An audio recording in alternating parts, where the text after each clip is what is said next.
बड़ी खबर पर इंडिया न्यूज बना हुआ है। बागेश्वर धाम के धीरेन्द्र शास्त्री को मिली है धमकी। धीरेन्द्र शास्त्री को जान से मारने की धमकी मिली है। रिश्तेदार के पास धमकी भरा फोन आया है। मध्य प्रदेश छतरपुर पुलिस ने एफआईआर दर्ज कर ली है और जिसने धमकी दी उसके बारे में पता किया जा रहा है। बागेश्वर धाम के धीरेन्द्र शास्त्री को मिली जान से मारने की धमकी। रिश्तेदार के पास में आया फोन को किया जा रहा है ट्रेस और कहां से आया फोन, किस नियत से किया गया था फोन, इन सभी के बारे में जानकारी हासिल की जा रही है।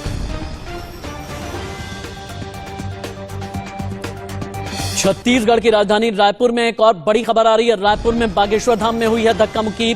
धीरेन्द्र शास्त्री के कार्यक्रम में धक्का मुक्की हुई है। पुलिस और मीडिया कर्मियों के बीच में टकराव हुआ है। कथा के आखिरी दिन पुलिस और मीडिया कर्मियों के बीच में टकराव। मीडिया कर्मी धीरेन्द्र शास्त्री के बयान लेने के लिए पहुंचे थे। कथा खत्म होने पर बयान लेने पहुंचे थे धीरेन्द्र। मौके पर श्रद्धालुओं के आने से मच गई भगदड़। धक्का मुक्की में एक कैमरा पर्सन का कैमरा भी टूट गया है। तस्वीरें आप देख रहे हैं, एक बार ऑडियो अप किया जाए।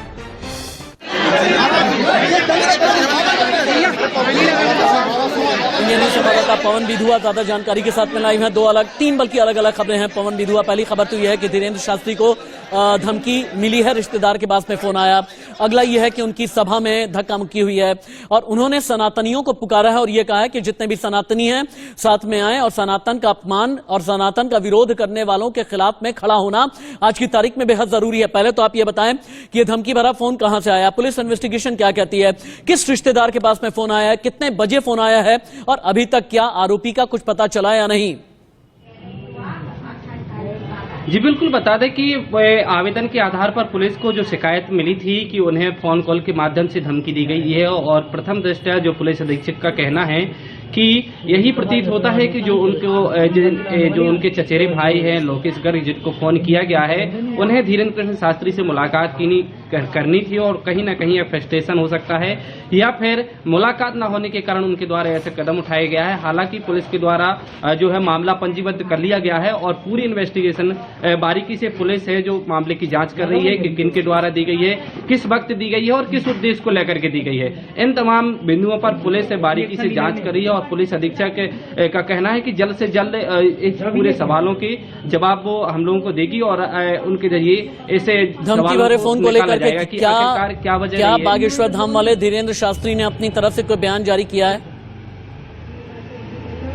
जी अभी तक तो ऐसा कोई बयान जारी नहीं हुआ है, लेकिन लगातार उनसे बातचीत करने का प्रयास किया जा रहा है ताकि ये बातचीत हो सके और किस तरह की धमकी हुई है यही भी स्पष्ट पता चल सके। और इन तमाम चीजों को लेकर के लगातार भी उनसे संपर्क साधा जा रहा है, लेकिन फिलहाल अभी तक संपर्क नहीं हो सका है और यदि ऐसी कोई प्रतिक्रिया आती है तो बिल्कुल हम अपने दर्शकों को अवश्य दिखाएंगे। जी आप रहे पवन, लेकिन एक रिपोर्ट हम दिखाते हैं। बाबा बागेश्वर को लेकर के कई अलग अलग कहानियां हैं, कुछ हकीकत और कुछ फसाना है। कहानियां खत्म होने का नाम नहीं ले रही। कोई उनके पक्ष में आकर के खड़ा हो गया है, कोई उनके विपक्ष में चला गया है। कोई कहता है चमत्कार तो कोई कहता है ट्रिक। वहीं पर बाबा ये कहते हैं, धीरेन्द्र शास्त्री का ये कहना है कि जितने भी सनातनी हैं सारे आकर के एक साथ में खड़े हो जाएं, तभी सनातन की रक्षा की जाएगी। बयानबाजियों का दौर है और इस बीच धीरेन्द्र शास्त्री ने यह कह दिया, आह्वान किया है कि जितने भी हिंदू हैं हिंदू राष्ट्र बनाने के लिए मेरे साथ में आए। रिपोर्ट।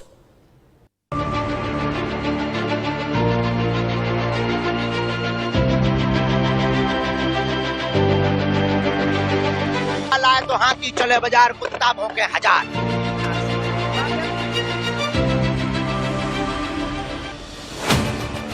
बाबा बागेश्वर के चमत्कार पर उठे विवाद के बाद देश भर में एक बहस शुरू हो गई है। श्री राम जय राम।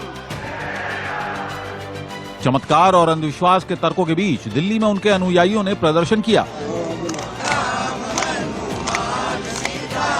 तस्वीरें दिल्ली के रोहिणी की हैं, जहां बागेश्वर धाम के समर्थकों ने पोस्टर बैनर के साथ प्रदर्शन किया।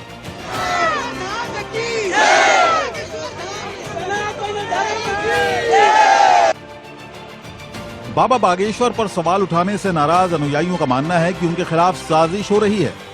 धीरेन्द्र शास्त्री के समर्थन में दिल्ली के रोहिणी के जापानी पार्क में लोग प्रोटेस्ट कर रहे हैं। शांतिपूर्ण धरना प्रदर्शन चल रहा है। आप देखिए यहाँ पर सीताराम जय हनुमान के नारे लगे रहे हैं और आप देखिए सबके हाथ में बजरंगबली के झंडे हैं, धीरेन्द्र शास्त्री के पोस्टर हैं और लगातार कहा जा रहा है कि उनके खिलाफ ये साजिश है।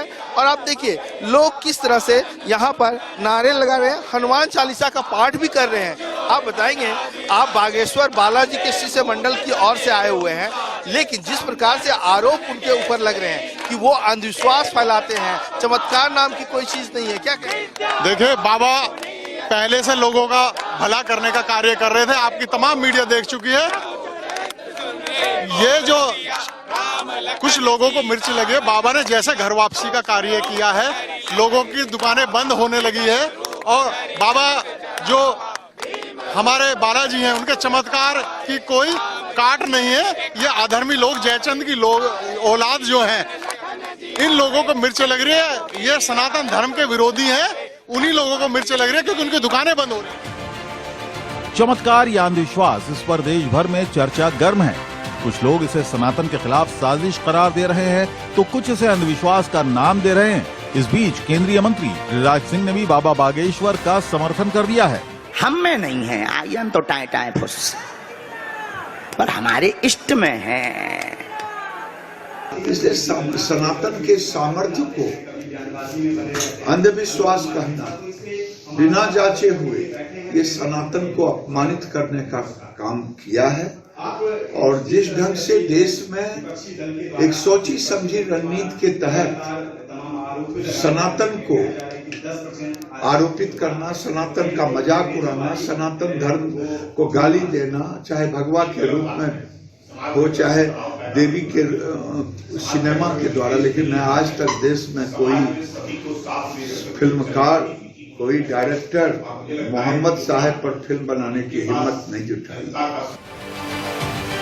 बाबा बागेश्वर के समर्थकों के साथ साथ उनके विरोधियों की लिस्ट भी लंबी होती जा रही है। विरोध में सबसे बड़ा नाम है शंकराचार्य अभिमुक्तेश्वरानंद का। शंकराचार्य ने बागेश्वर सरकार को चुनौती देते हुए कहा कि अगर उनमें शक्ति है तो जोशीमठ की धंसती हुई जमीन को रोककर दिखाएं, तभी मानेंगे। वाले हम उनको फूल बिछाएंगे कि आओ, और ये जो मकान में दरार आ गई है, हमारे मठ में आ गई है, उसको जोड़ दो। नहीं समझे? हम फूल बिछा करके उनको ले आएंगे और फिर झुक करके पलकों पर बिछा करके उनको वापस करेंगे। दिखाओ ना चमत्कार। हम लोग तो, सारे देश की जनता चमत्कार चाहती है कि कोई चमत्कार हो जाए। कहाँ हो रहा है चमत्कार? एक नारियल जो पहले से हम लाए हैं उसमें से हम चुनरी निकाल दें, कौन सा? अच्छा मान लो चुनरी नहीं, उससे सोना निकल जाए गोला, उससे जनता का क्या भला होगा? तो जो चमत्कार हो रहे हैं वो जनता की भलाई में अगर उनका कोई विनियोग हो तो हम उनके जय जयकार करेंगे, नमस्कार करेंगे, और नहीं तो ये चमत्कार जो है छलावा है, इससे ज्यादा कुछ नहीं। गुरुजी चरण स्पर्श। विवाद के बीच रायपुर से धीरेन्द्र शास्त्री के दिव्य दरबार में अर्जी लगाने के लिए लोग दूर दूर से पहुंच रहे हैं, लेकिन लोगों की अर्जियां कम लग रही हैं। झूठ नहीं बोलना है, क्योंकि पर्चा में कुछ और लगा, नाक काट दे भी तुम्हारी पे पूरे, तुम्हारे मोबाइल के लोग या चरित्र बता रहे। महाराज धीरेन्द्र शास्त्री के चर्चे इन दिनों पूरे भारतवर्ष में हो रहे हैं। उनके चमत्कार को लेकर के चर्चे आज पूरे भारतवर्ष में हो रहे हैं और तमाम लोग, हम उन्हीं की सभा में हैं। आज राम कथा की शुरुआत होगी और आप देख सकते हैं किस तरीके से ये जो तमाम लोग यहाँ दिख रहे हैं, ये पंडित शास्त्री जी से ही मिलने आए हैं, अपने बाबा से मिलने आए हैं। और बाबा के बारे में बता दूं कि ये पूरे देश के सबसे कम उम्र के बाबा हैं और इनके जो चमत्कार के जो चर्चे पूरे देश में फैले हैं। लोग दूर दूर से उनसे सुनने, उनसे मिलने और अपनी समस्या उनको बताने यहाँ पहुँच रहे हैं। उनको ये विश्वास है कि बाबा उन्हें देख करके पहचान जाते हैं, जान जाते हैं, उनकी समस्या को जान जाते हैं और उसका तत्काल निदान भी करते हैं। बागेश्वर धाम में बाबा का सच क्या है ये तो समय ही बताएगा, लेकिन इतना तो तय है कि इस विवाद ने इस दिव्य दरबार को पूरे देश में चर्चा के केंद्र में ला दिया है। Bureau report, India news.